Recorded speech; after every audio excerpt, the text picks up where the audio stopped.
total reset with China after productive talks in Geneva. Both sides now agreed to reduce the tariffs imposed after April 2nd to 10% for 90 days as negotiators continue on the larger structural issues. And I want to tell you that a couple of things. First of all, that doesn't include the tariffs that are already on, that are our tariffs, and it doesn't include tariffs on cars, steel, aluminum, things such as that, or tariffs that may be imposed on pharmaceuticals, because we want to bring the pharmaceutical businesses back to the United States, and they're already starting to come back now based on tariffs because they don't want to pay 25, 50, or 100% tariffs, so they're moving them back to the United States. I spoke to Tim Cook this morning, and he's going to, I think, even up his numbers, $500 billion. He's going to be building a lot of plants in the United States for Apple, and we look forward to that. I really do look forward to that. But the talks in Geneva were very friendly. The relationship is very good. We're not looking to hurt China. China was being hurt very badly. They were closing up factories. They were having a lot of unrest. And they were very happy to be able to do something with us. And the relationship is very, very good. I'll speak to President Xi maybe at the end of the week. We have some other things we're doing. But one of the biggest things that we're doing, and I don't know if people realize this, but we made a great deal with China, a great trade deal. But it was a much bigger deal originally, and then they canceled it right in the last day. Some of you faces I remember were there when that happened. I remember you.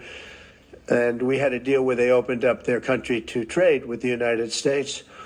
And they took that away at the last moment, and then I canceled the whole thing. And then 6 months later, we ended up doing a smaller deal, but it was a big deal. It was $50 billion worth of product that they were going to purchase from our farmers, et cetera. And we agreed to that. People thought it was 15 because they were doing 15. We made it 50 because I misunderstood the 15. I said, you got to get 50. Because when I asked, if you remember the story, when I asked, what are we doing with them? My Secretary of Agriculture at the time, Sonny Perdue, said, sir, it's about 15 billion and we're asking for 15. And I thought he said 50. So I said, so they came back with the deal at 15. And I said, no way, I want 50 because you said 50. They said, sir, we didn't say that. Anyway, bottom line, I said, go back and ask for 50. And they gave us 50. And they were honoring the deal. And we would call them up a lot for the corn and for the wheat and for everything. They were honoring the deal. And then when Biden got in, they no longer honored the deal. There was nobody to call. I would call on an average of once every 2 weeks to say, come on, you have to speed it up a little bit. And our farmers were doing great. I said to them, buy more land and bigger tractors, if you remember. That's what happened.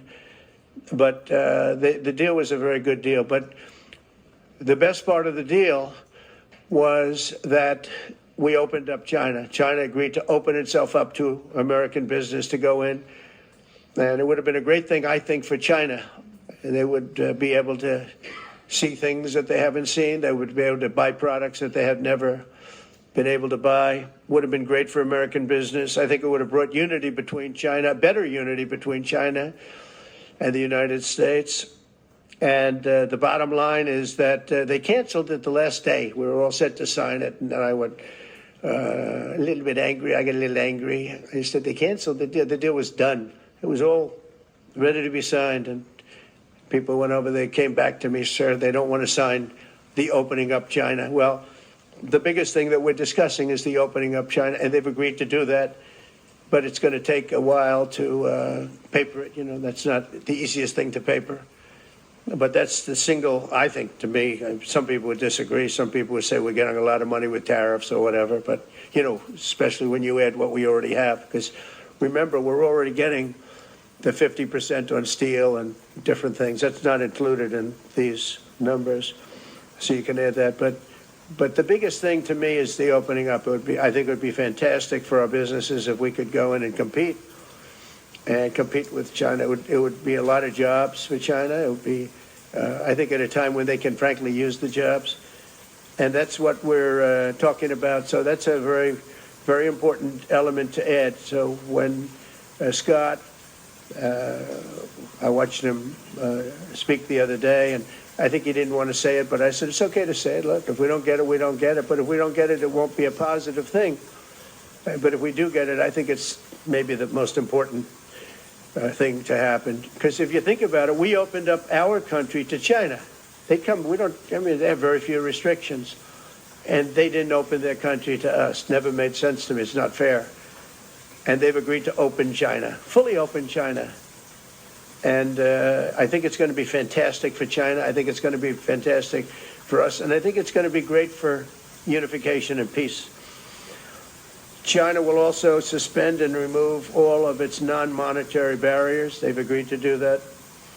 Well, they're very numerous. But again, to me, the biggest thing that came out of that meeting is they've agreed. Now we have to get it papered, but they've agreed to open up China. It's going to be great for everybody.